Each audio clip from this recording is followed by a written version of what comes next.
Assalamualaikum warahmatullahi wabarakatuh. Semoga adik-adik sekalian dalam keadaan sehat walafiat. Perkenalkan, saya Oriza Ardariska. Saya adalah salah satu staf pengajar di program studi akuntansi sektor publik Politeknik Negeri Jember. Pada kesempatan kali ini, saya akan menjelaskan tentang permintaan dan penawaran. Materi ini merupakan salah satu bab di mata kuliah pengantar ilmu ekonomi mikro. Pada bab ini, adik-adik diharapkan mampu memahami dan menjelaskan tentang permintaan dan penawaran. Untuk lebih lengkapnya, adik-adik dapat mendownload rencana pembelajaran semester dan buku kerja praktek mahasiswa di e-learning Politeknik Negeri Jember. Sebelum kita masuk ke materi, saya akan terlebih dahulu memberikan video agar adik-adik memiliki gambaran tentang permintaan dan penawaran. Video ini menceritakan konsumen yang ingin membeli kebutuhan sehari-hari di pasar. Ini adalah salah satu pasar tradisional yang terbesar ada di Kabupaten Jember. Ini adalah suasana di pasar, di mana pasar adalah tempat bertemunya penjual dan pembeli. Penjual menawarkan berbagai produk di pasar, seperti bawang merah, bawang putih, tomat, wortel, cabai, buncis, bunga kol, bawang pre, dan lain sebagainya. Kita dapat membelinya di pasar ini. Konsumen dapat memilih bahan yang dibutuhkan dan yang sesuai dengan daya belinya. Terjadi tawar-menawar antara penjual dan pembeli. Bisa jadi semula pembeli menginginkan barang X, namun dia tidak jadi membelinya karena harga yang ditawarkan penjual tidak sesuai dengan daya belinya. Sehingga konsumen dapat memilih barang lain yang memiliki fungsi yang sama dan sesuai dengan daya belinya. Ketika telah terjadi kesepakatan terkait harga untuk sejumlah barang, barulah terjadi transaksi jual beli.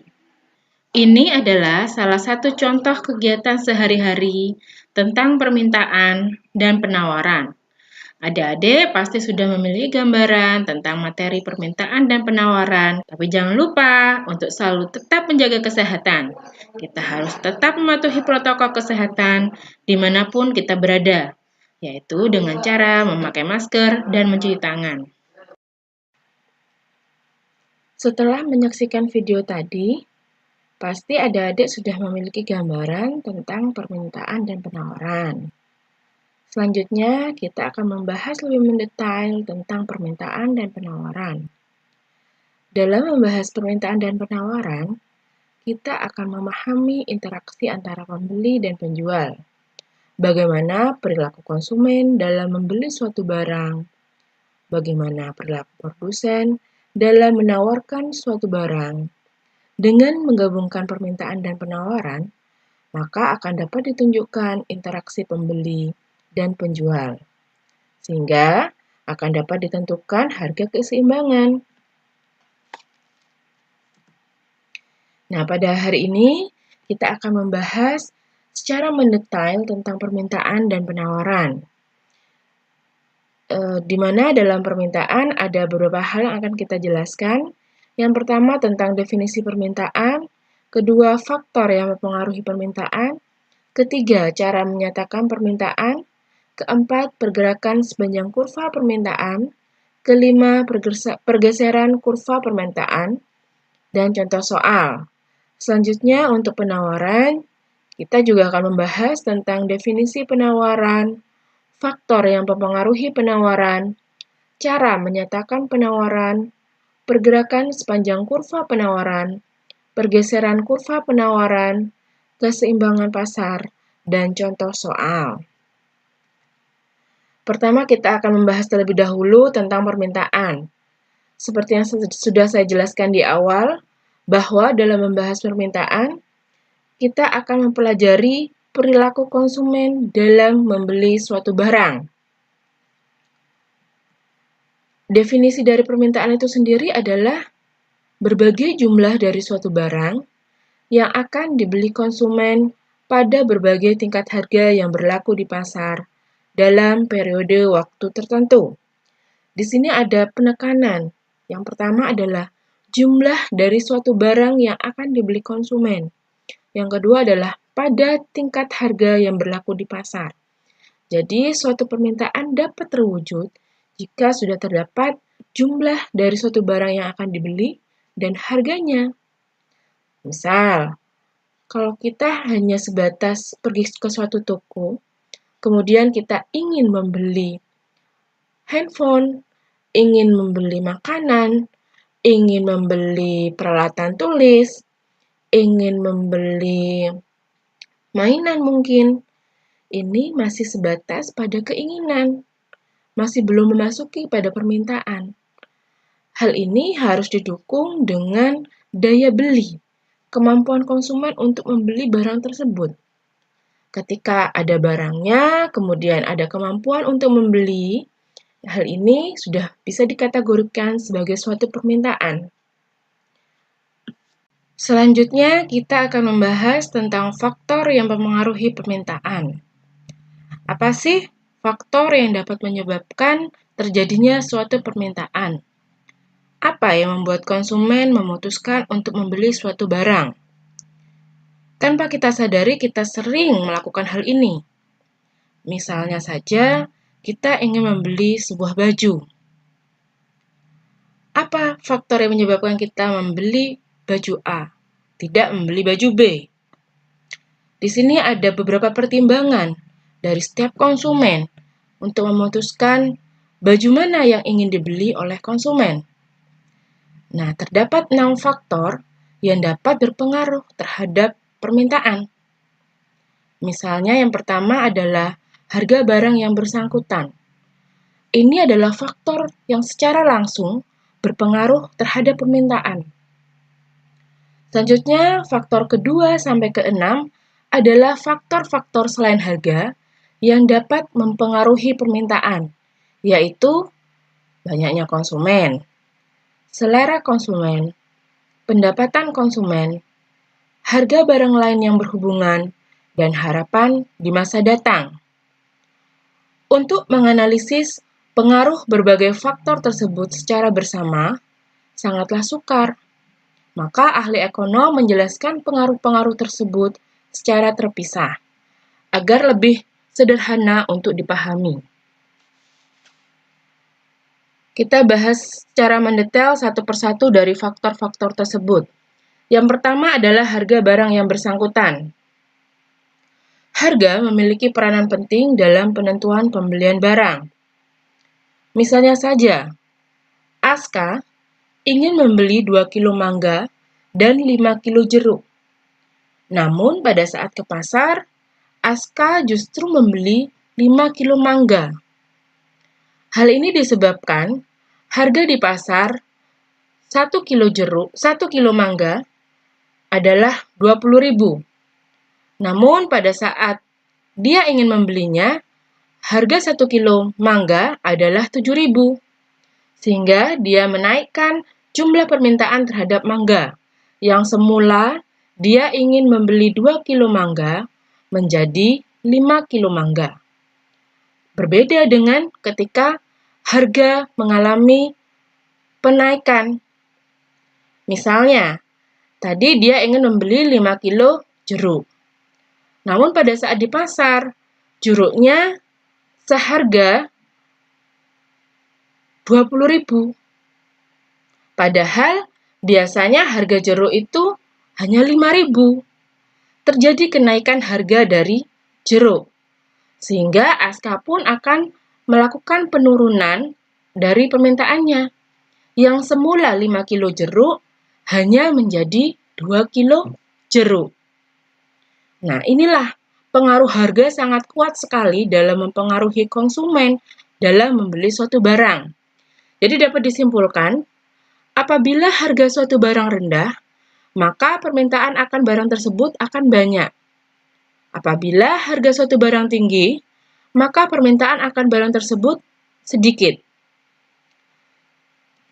Selanjutnya kita akan membahas efek faktor lain yang berpengaruh terhadap permintaan, yaitu banyaknya konsumen. Apabila jumlah konsumen terhadap suatu barang meningkat, maka jumlah barang yang diminta juga akan meningkat. Peningkatan konsumen ini dapat disebabkan oleh beberapa hal. Yang pertama contohnya adalah jumlah penduduk.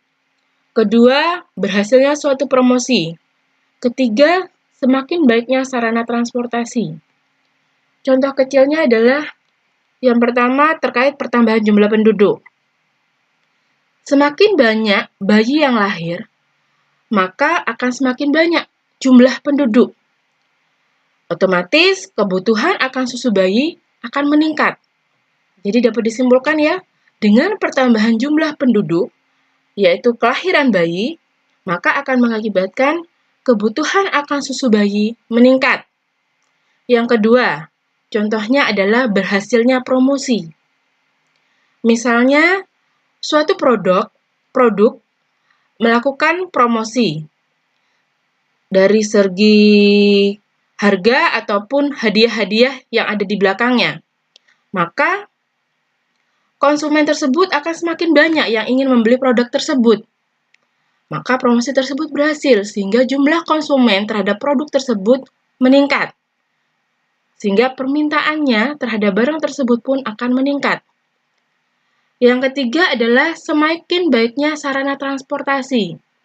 Hal ini juga sangat penting sekali. Misalnya, sarana transportasi untuk ke daerah-daerah terpencil sudah memadai, maka suatu produk dapat mengakses atau dapat diterima oleh orang-orang yang ada di daerah-daerah terpencil, sehingga pemasaran dari suatu produk semakin luas. Hal ini dapat mengakibatkan semakin banyaknya konsumen yang sudah mengetahui produk tersebut. Banyaknya konsumen ini akan meningkatkan jumlah permintaan terhadap suatu produk. Selanjutnya adalah yang ketiga, yaitu selera konsumen. Selera konsumen mempunyai pengaruh yang cukup besar terhadap keinginan masyarakat untuk membeli barang. Apabila selera konsumen terhadap suatu barang meningkat, maka permintaan akan barang yang bersangkutan juga akan meningkat. Perubahan selera konsumen ini dapat terjadi karena berubahnya pendapatan konsumen, berubahnya umur, atau lingkungan tempat tinggal. Jadi ketika pendapatan seseorang itu bertambah, maka selera dari konsumen itu akan mengalami perubahan. Misalnya, pada saat pendapatannya rendah, seseorang akan membeli barang dengan merek yang tidak terlalu terkenal lah. Namun ketika terjadi peningkatan pendapatan, maka konsumen akan membeli barang yang memiliki merek-merek yang terkenal. Ini adalah terkait dengan selera konsumen. Contoh yang kedua, misalnya berubahnya umur. Misalnya pada anak-anak usia SD, TK mungkin, anak-anak akan cenderung membeli mainan, karena itu adalah selera dari anak-anak. Namun pada saat anak-anak tersebut sudah beranjak dewasa, memasuki usia SMA atau kuliah, maka tidak lagi mainan yang menjadi selera dari anak-anak tersebut. Anak-anak akan lebih menyukai membeli buku mungkin, membeli laptop, karena itu adalah terjadinya perubahan selera dari anak-anak tersebut yang menjadi dewasa.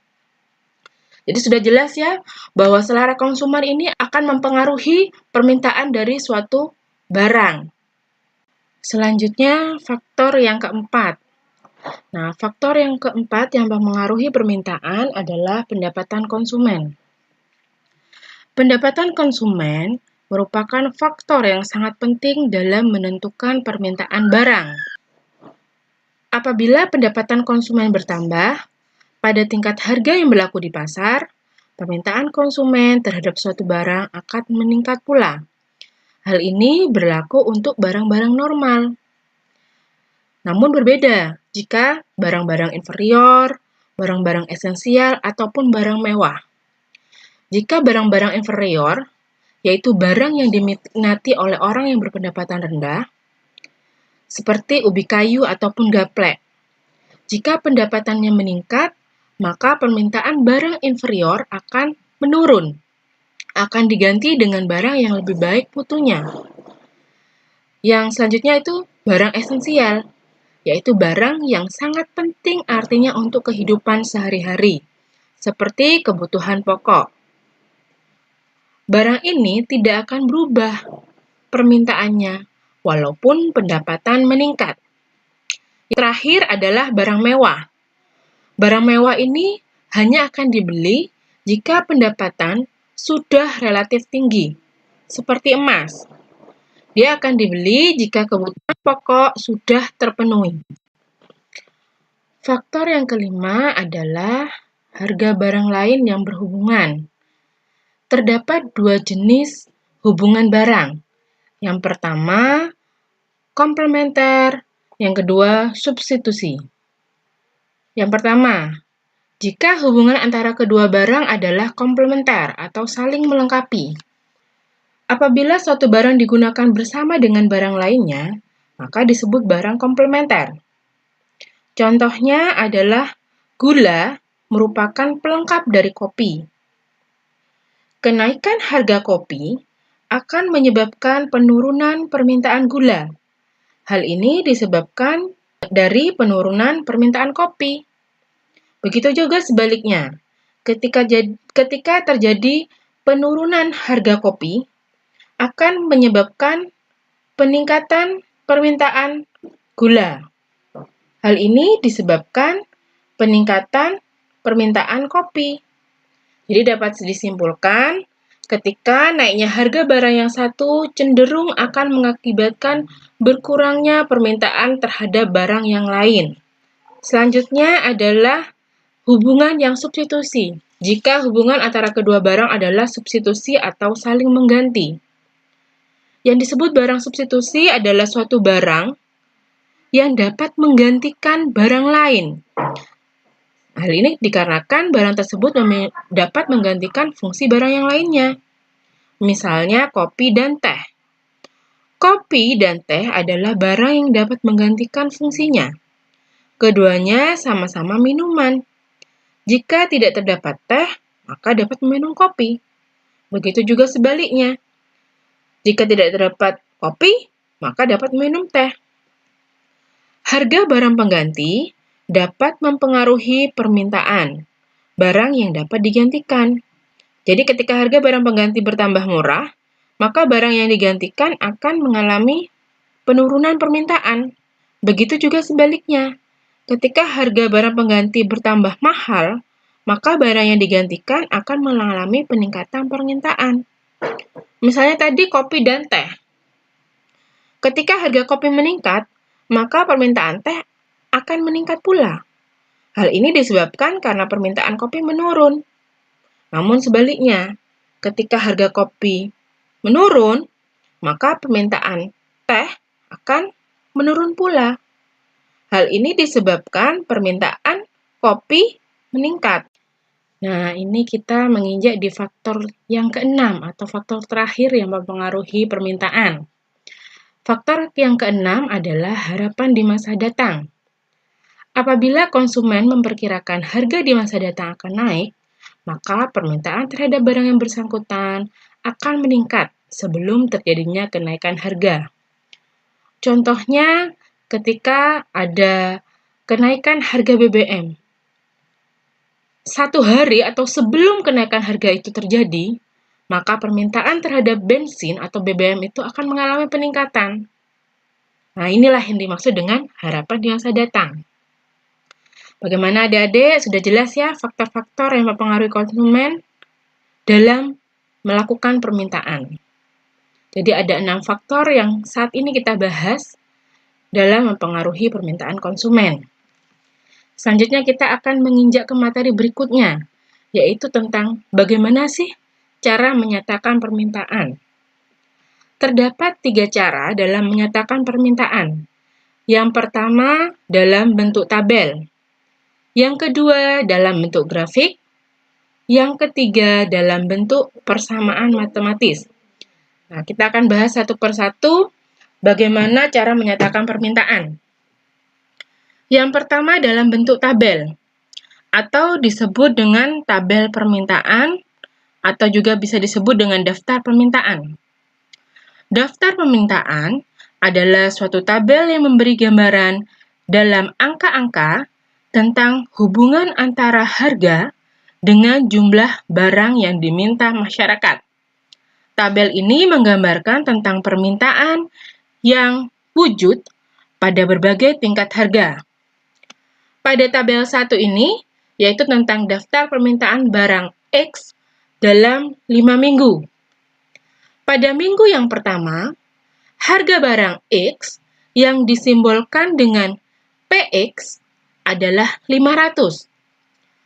Pada harga 500 ini, jumlah barang yang diminta atau yang disimbolkan QX adalah 12. Kemudian pada minggu yang kedua, terjadi kenaikan harga barang. Harga barang X menjadi 1000. Maka jumlah barang yang diminta akan mengalami penurunan menjadi 10. Begitu juga pada minggu ketiga. Pada minggu ketiga ini, harga barang X adalah 1.500. Maka jumlah barang yang diminta 8. Kemudian pada minggu keempat, harga barang X juga mengalami peningkatan lagi menjadi 2.000. Maka jumlah barang yang diminta akan mengalami penurunan menjadi 6. Begitu juga pada minggu kelima, harga barang X adalah 2.500. Kemudian jumlah barang yang diminta adalah 4. Jadi di sini dapat diketahui ya bahwa ketika terjadi kenaikan harga barang, maka jumlah barang yang diminta akan mengalami penurunan.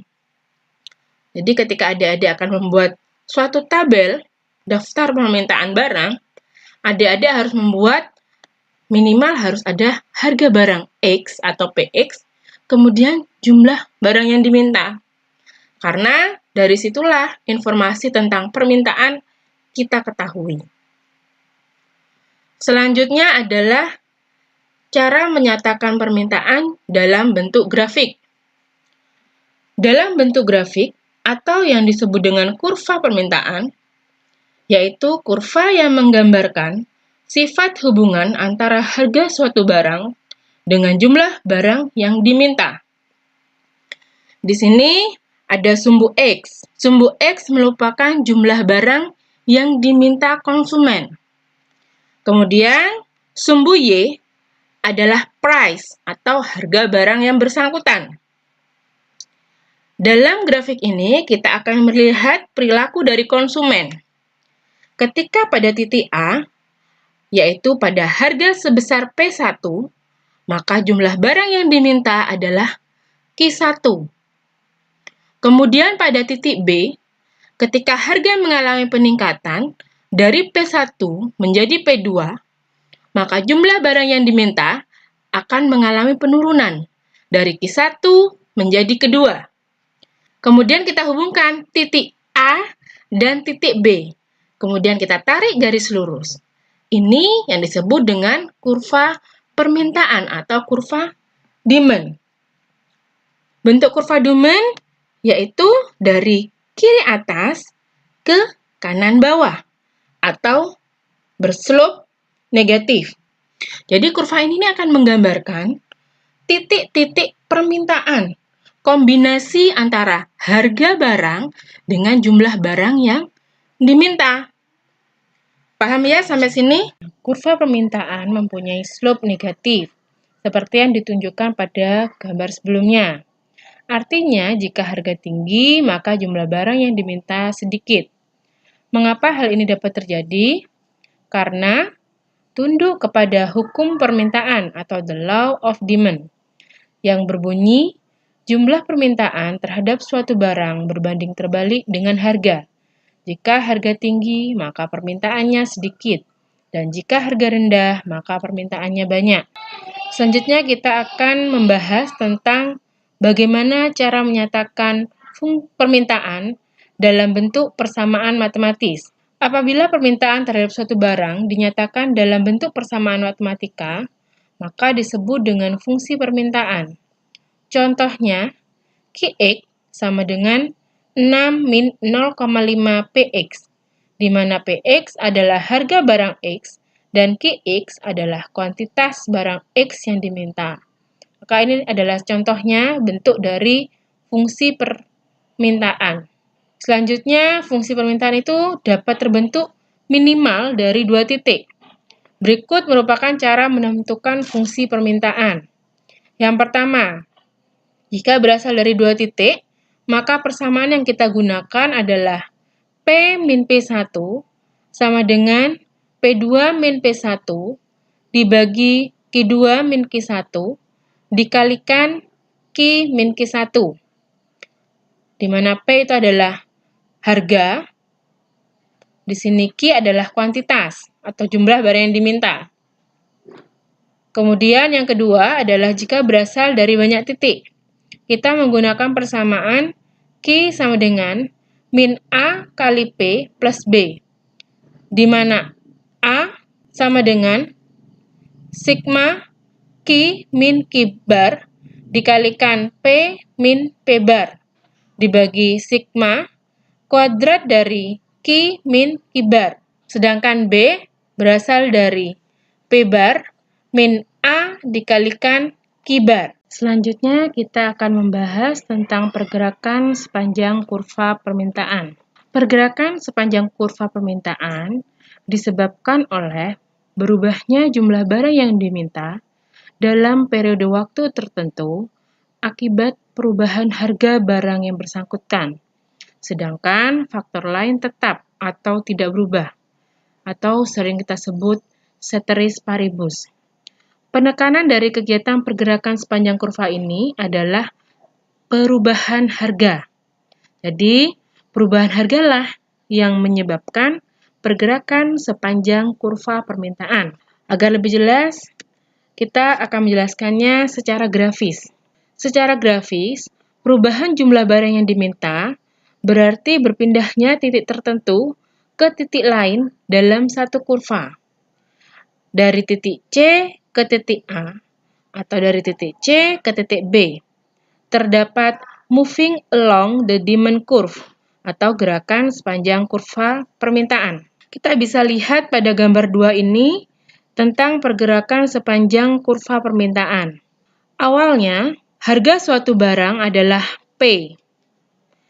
Dengan harga P, maka jumlah barang yang diminta adalah sebesar Q, yaitu pada titik C ini. Kemudian, terjadi penurunan harga dari titik P menjadi P1, sehingga terjadi perubahan jumlah barang yang diminta menjadi Q1, di mana ketika terjadi penurunan harga, maka akan terjadi perubahan permintaan, yaitu pertambahan jumlah permintaan dari Q menjadi Q1. Kemudian, ketika terjadi perubahan harga lagi, yaitu kenaikan harga sekarang. Dari P menjadi P2, maka jumlah barang yang diminta akan mengalami penurunan menjadi Q2, yaitu pada titik B. Nah, kita dapat lihat di sini, terjadi pergerakan dari titik C ke titik A, dari titik C ke titik B. Selanjutnya kita akan membahas tentang pergeseran kurva permintaan.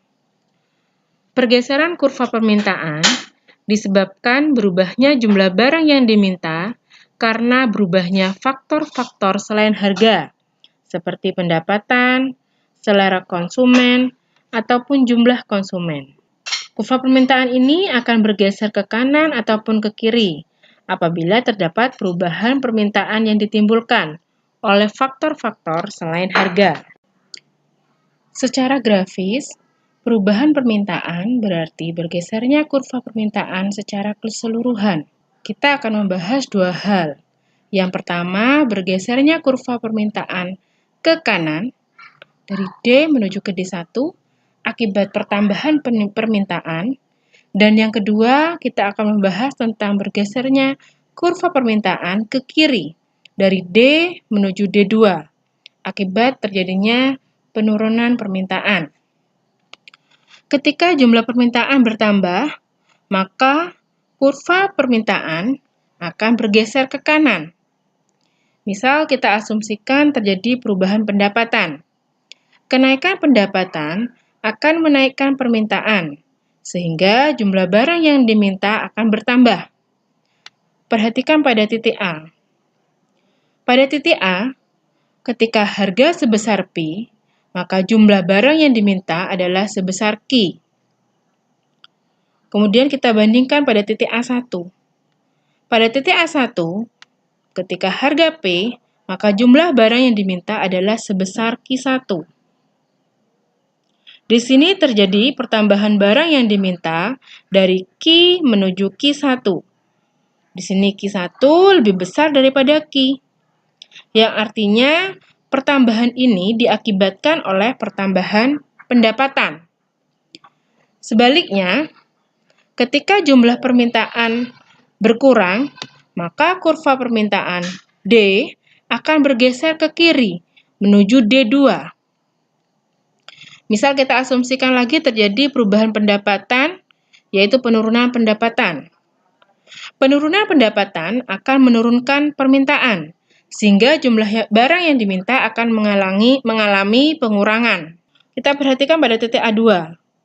Pada titik A2, ketika harga sebesar P, maka jumlah barang yang diminta adalah Q2.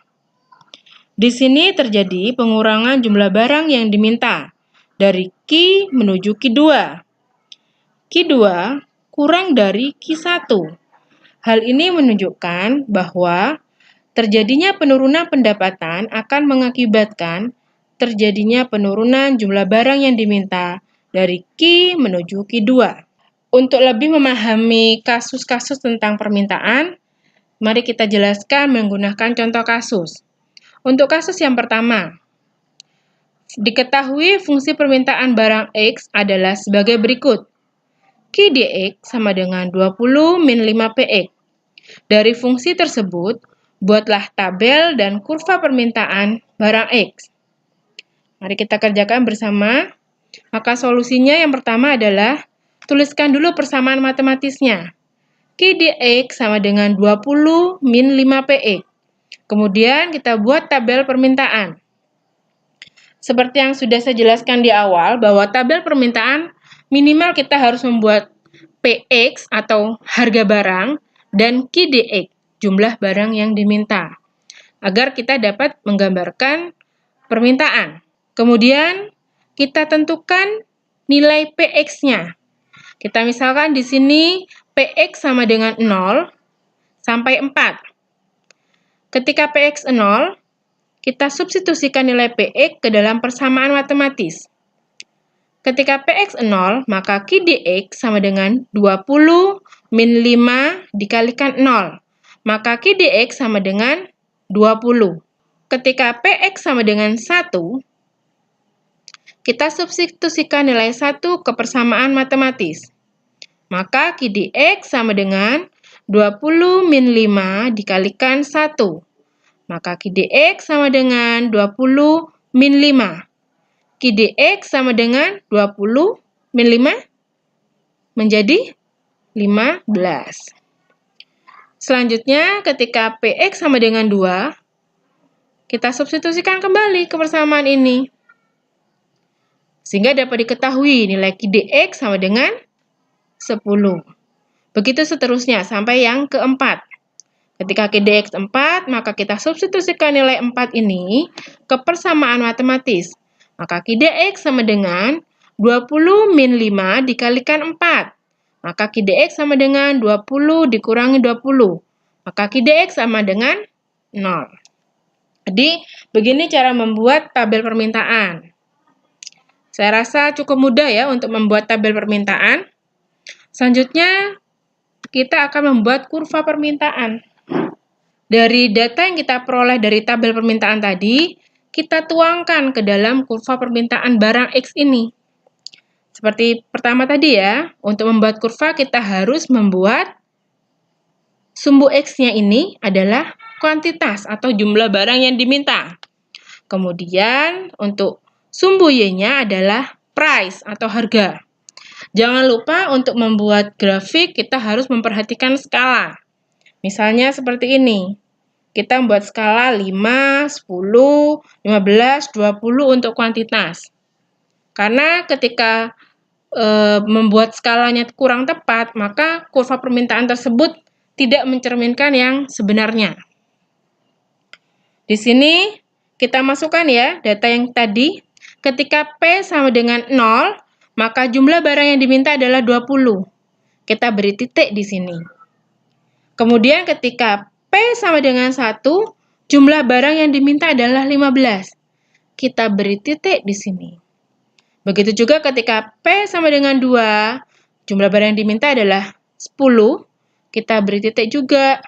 Kemudian ketika P sama dengan 3, jumlah barang yang diminta adalah 5, kita beri titik juga di sini. Begitu juga yang di titik yang ketika P sama dengan 4, kita beri titik. Kemudian kita hubungkan titik-titik tersebut sehingga membentuk suatu kurva. Jangan lupa, kurva ini tidak menjadi makna jika kita tidak tuliskan persamaan matematisnya. Kita tuliskan tadi, Q dx sama dengan 20 min 5px. Seperti itu ya. Cukup mudah ya untuk membuat suatu kurva permintaan barang. Nah, selanjutnya kita akan mengerjakan contoh kasus yang kedua. Contoh kasus yang kedua adalah hubungan antara harga barang dan jumlah barang yang diminta adalah sebagai berikut. Kita perhatikan tabel 3 ini. Ketika harga sama dengan 70, maka jumlah barang yang diminta adalah 25. Ketika harga sama dengan 100, maka jumlah barang yang diminta adalah 10. Pertanyaannya adalah, tentukan fungsi permintaan barang tersebut dan tentukan grafiknya. Maka solusinya, kita gunakan persamaan yang tadi ya. Karena di sini diketahui 2 titik, maka kita menggunakan persamaan P min P1 sama dengan P2 min P1 dibagi Q2 min Q1. Kemudian kita kalikan dengan Q min Q1. Kita substitusikan nilai yang tadi ada di soal. Seperti ini ya, P dikurangi 70 sama dengan 30 dibagi 10 min 25 dikalikan Q min 25. Kemudian kita selesaikan secara matematis sehingga didapatkan P sama dengan min 2Q plus 120. Selanjutnya kita akan membuat grafik dari fungsi permintaan. Tadi kita peroleh fungsi permintaannya adalah P sama dengan min 2Q plus 120. Untuk mempermudah membuat grafik, kita ambil titik yang memotong sumbu X dan sumbu Y, yaitu pada saat Q sama dengan 0 dan pada saat P sama dengan 0. Pada saat Q sama dengan 0, kita substitusikan nilai 0 ini ke persamaan matematis. Berarti P sama dengan min 2 dikali 0 plus 120. Maka nilai P adalah 120. Kemudian, ketika P sama dengan 0, kita masukkan nilai 0 ini ke persamaan matematis ini. P sama dengan 0 sama dengan min 2Q plus 120. Maka 2Q sama dengan 120. Sehingga diperoleh nilai Q sama dengan 60. Nah, setelah kita mendapatkan data ini, kita membuat grafiknya. Seperti tadi. Kita buat sumbu X sebagai kuantitas atau jumlah barang yang diminta, dan sumbu Y adalah harga. Kita masukkan, jadi ketika P sama dengan 0, Q 60. Ketika P 0, Q 60. Kita beri titik di sini. Kemudian ketika P 120, Q sama dengan 0. Kita beri titik di sini. Kemudian kita hubungkan kedua titik ini, sehingga terbentuklah kurva permintaan. Kita tinggal tuliskan persamaan dari fungsi permintaan tersebut. D titik 2, P sama dengan min 2Q plus 120. Nah, itu tadi adalah materi tentang permintaan. Nah, materi yang kedua, kita akan membahas tentang penawaran. Sudah dijelaskan di awal tadi bahwa penawaran adalah kita akan membahas atau mempelajari perilaku produsen dalam menawarkan barang. Yang pertama adalah tentang definisi penawaran. Penawaran adalah berbagai jumlah dari suatu barang yang akan dijual produsen pada berbagai tingkat harga yang berlaku di pasar dalam periode waktu tertentu. Penekanannya yang pertama adalah jumlah dari suatu barang yang akan dijual atau ditawarkan ya. Yang kedua adalah pada tingkat harga yang berlaku di pasar. Bagaimana keinginan para penjual dalam menawarkan barang? Apabila harga tinggi, bagaimana? Apabila harga rendah, bagaimana? Itulah yang dimaksud dengan penawaran. Selanjutnya, kita akan membahas tentang faktor yang mempengaruhi penawaran. Di sini ada 4 faktor yang mempengaruhi penawaran. Yang pertama adalah harga barang yang bersangkutan. Kedua adalah jumlah produsen. Ketiga adalah perubahan harga faktor produksi variabel atau biaya produksi. Keempat adalah perubahan teknologi. Kita akan membahasnya satu persatu pada slide berikutnya. Yang pertama adalah harga barang yang bersangkutan. Apabila harga suatu barang tinggi, maka barang yang ditawarkan banyak. Sebaliknya, apabila harga suatu barang rendah, maka barang yang ditawarkan sedikit. Contohnya, harga jeruk turun dari Rp5.000 menjadi Rp2.000. Sehingga toko buah segar hanya bersedia menjual sebanyak 30 kilo. Dia berpikir lebih baik menyimpan buah-buah jeruknya di dalam freezer untuk dapat dijual ketika harga tinggi. Nah, kemudian pada harga tinggi, dia akan menjual kembali barang-barang tersebut, buah jeruk tersebut melebihi 30 kilo. Di sini dapat disimpulkan bahwa harga akan mempengaruhi jumlah barang yang akan ditawarkan oleh pedagang atau produsen. Nah, untuk selanjutnya, yaitu adalah jumlah produsen. Semakin banyak jumlah produsen di pasar, pada tingkat harga yang berlaku di pasar, akan lebih banyak barang yang ditawarkan. Apabila produsen di pasar jumlahnya sedikit pada tingkat harga yang berlaku di pasar, jumlah barang yang ditawarkan juga akan lebih sedikit. Sedangkan yang ketiga, faktor yang mempengaruhi penawaran adalah perubahan harga faktor produksi variabel atau biaya produksinya. Bahwa pada tingkat harga yang berlaku di pasar, apabila harga faktor produksi variabel yang digunakan untuk menghasilkan barang meningkat, maka penawaran barang akan berkurang. Jika kenaikan pengeluaran untuk memperoleh faktor produksi akan menyebabkan biaya produksi meningkat, bahkan bisa melebihi hasil penjualannya dan berdampak mengalami kerugian. Sehingga akan dilakukan penurunan penawaran atau jumlah barang yang ditawarkan atau diproduksi akan menurun. Nah, faktor yang terakhir yang mempengaruhi penawaran adalah perubahan teknologi. Bahwa dengan semakin majunya teknologi atau teknik produksi yang digunakan untuk menghasilkan barang dalam jumlah yang sama, maka dapat dihasilkan dengan biaya yang relatif lebih rendah. Sehingga pada tingkat harga yang berlaku di pasar, penawaran barang tersebut akan bertambah. Teknologi memegang peranan yang sangat penting dalam menentukan banyaknya jumlah barang yang dapat ditawarkan. Kenaikan teknologi atau kecanggihan teknologi akan menyebabkan kenaikan produksi atau dapat mengurangi biaya produksi, sehingga dapat mempertinggi produktivitas atau mempertinggi mutu barang. Dalam hubungannya dengan penawaran, kemajuan teknologi memiliki 2 efek. Yang pertama, produksi dapat lebih cepat. Yang kedua, biaya produksi bisa semakin rendah, sehingga keuntungan akan menjadi semakin tinggi. Jadi dapat disimpulkan bahwa kemajuan teknologi akan meningkatkan penawaran atau jumlah barang yang ditawarkan. Nah, bagaimana adik-adik? Sudah paham ya tentang faktor-faktor yang mempengaruhi penawaran? Selanjutnya kita akan masuk ke bagaimana cara menyatakan penawaran. Cara menyatakan penawaran ada 3 macam. Yang pertama dalam bentuk tabel, yang kedua dalam bentuk grafik, dan yang ketiga dalam bentuk persamaan matematis. Yang pertama, penawaran dapat disajikan dalam bentuk tabel atau disebut dengan daftar penawaran. Daftar penawaran merupakan gambaran yang menunjukkan jumlah penawaran pada berbagai tingkat harga. Contohnya dapat kita lihat pada tabel 4, yaitu daftar penawaran barang X dalam 5 minggu. Di sini dibuat dalam tabel sebagai berikut. Ada harga barang X yang disimbolkan dengan PX, kemudian jumlah barang X yang ditawarkan yang disimbolkan dengan QX.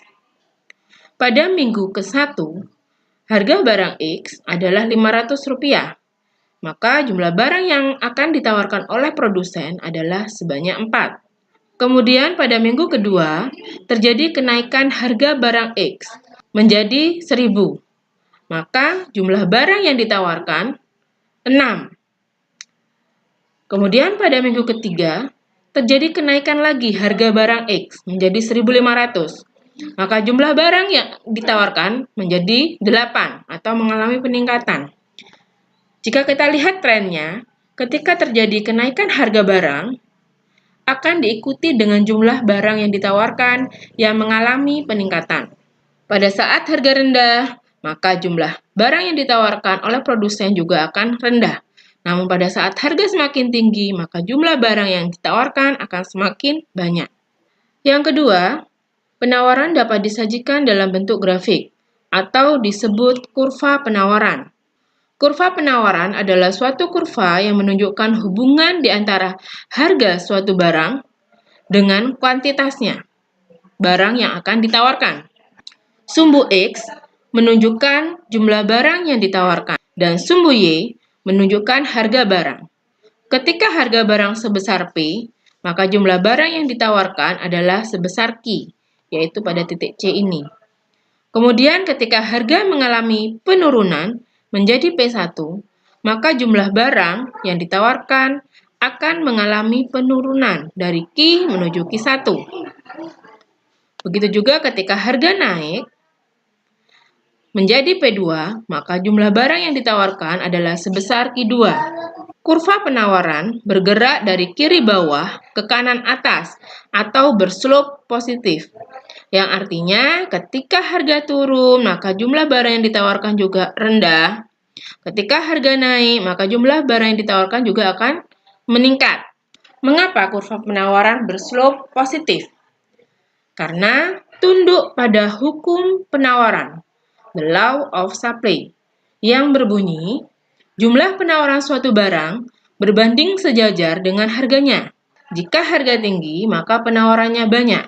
Dan jika harga rendah, maka penawarannya sedikit. Dalam bentuk persamaan matematis, ini adalah cara yang ketiga dalam menyatakan penawaran. Apabila dinyatakan dalam bentuk persamaan matematika, maka disebut dengan fungsi penawaran atau supply function.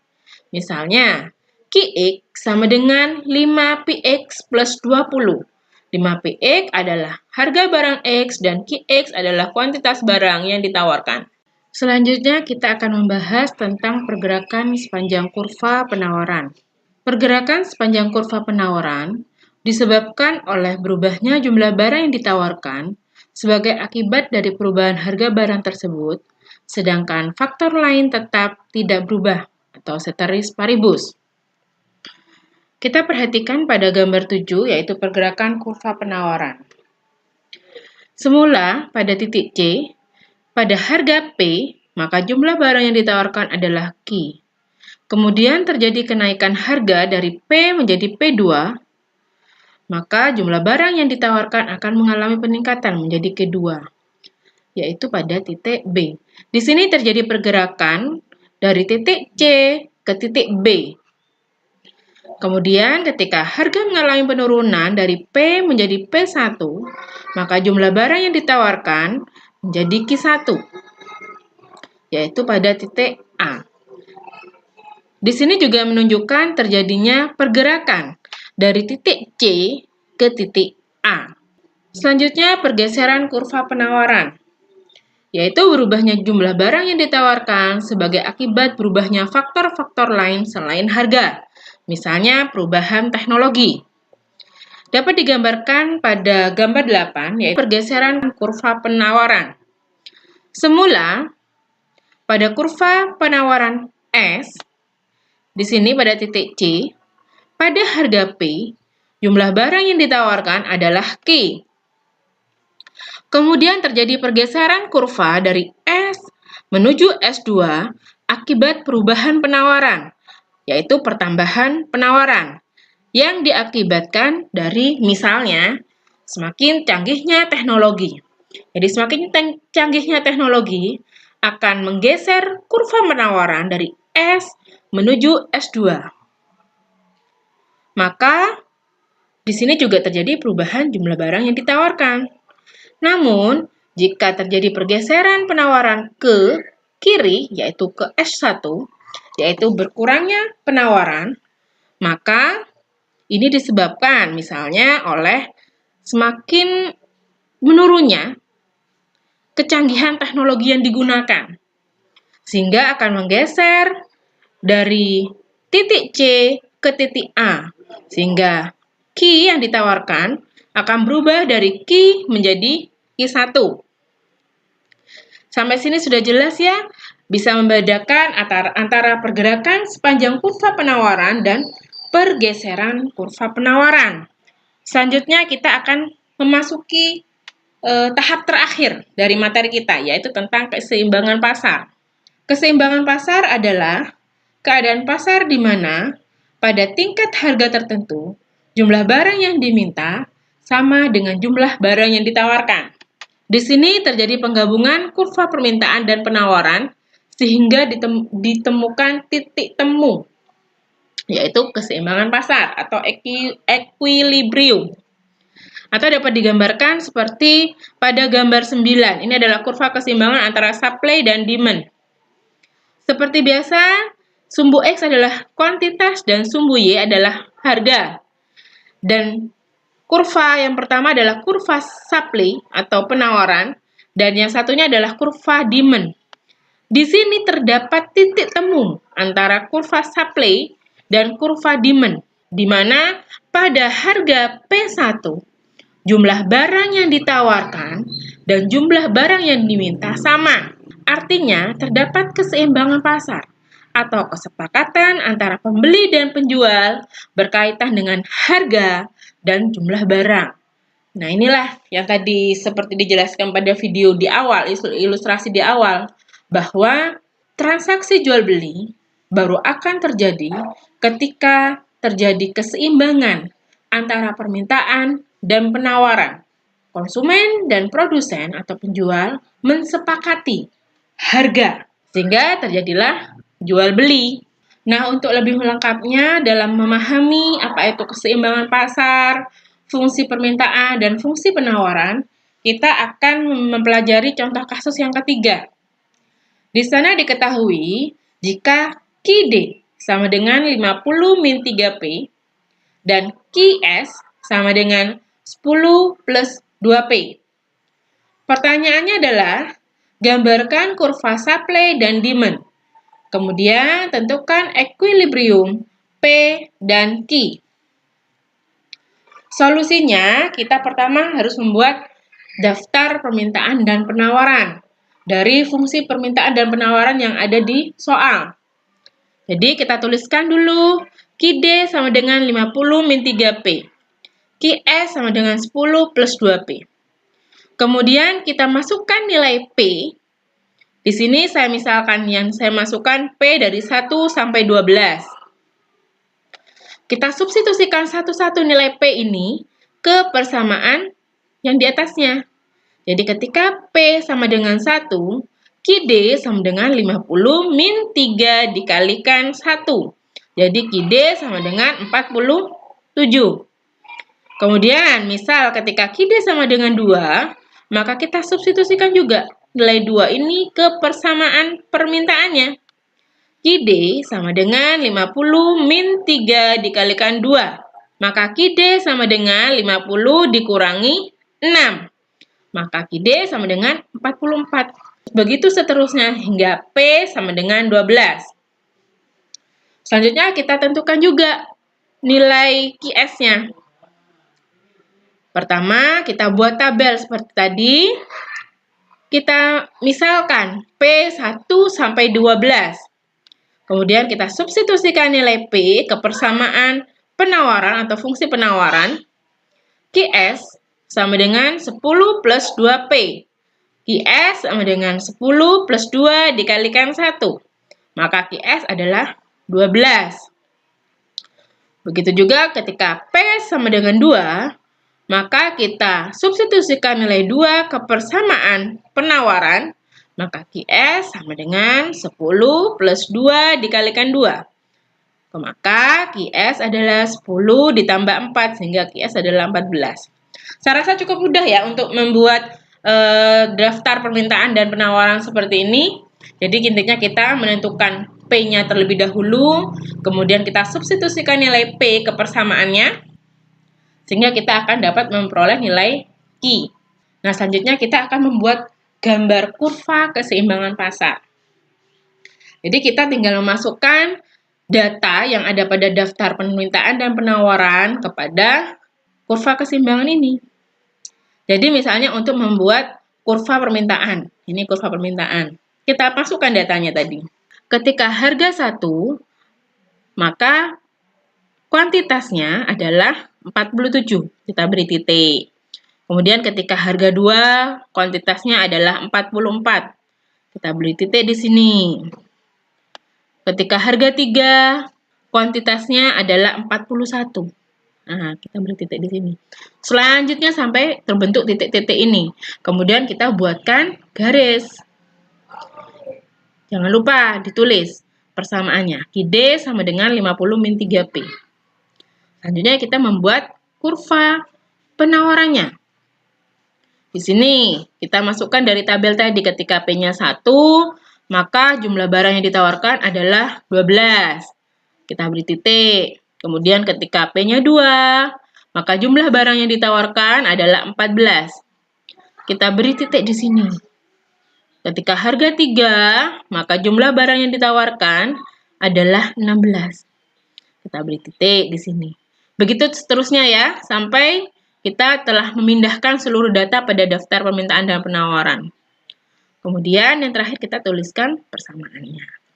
Nah, inilah cara membuat kurva keseimbangan pasar. Di sini terdapat titik temu, di mana penjual dan pembeli bersedia memberikan harga yang disepakati, sehingga jumlah barang yang diminta dan jumlah barang yang ditawarkan sama pada tingkat harga tertentu.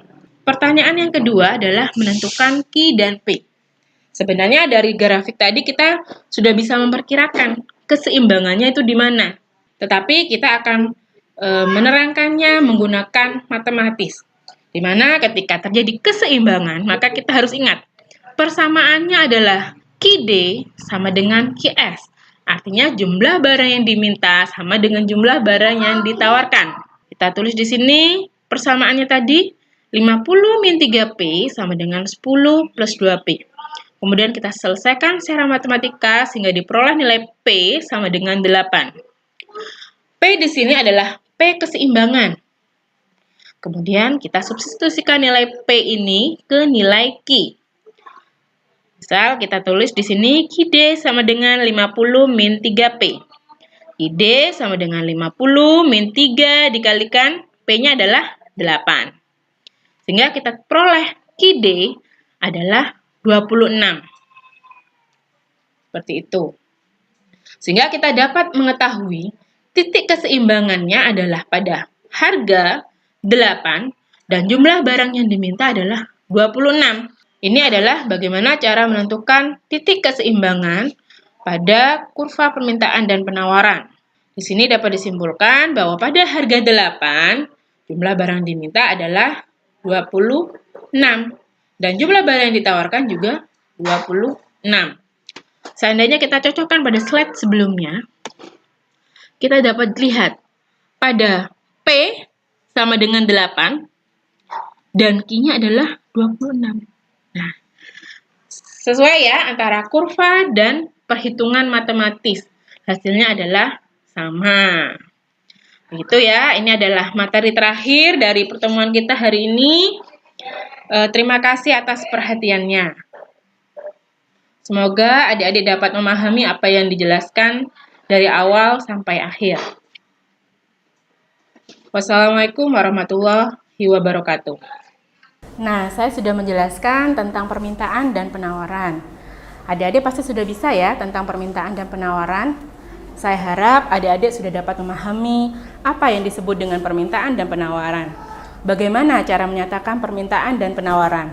Terus adik-adik juga dapat mengetahui faktor-faktor apa saja yang dapat mempengaruhi permintaan dan penawaran.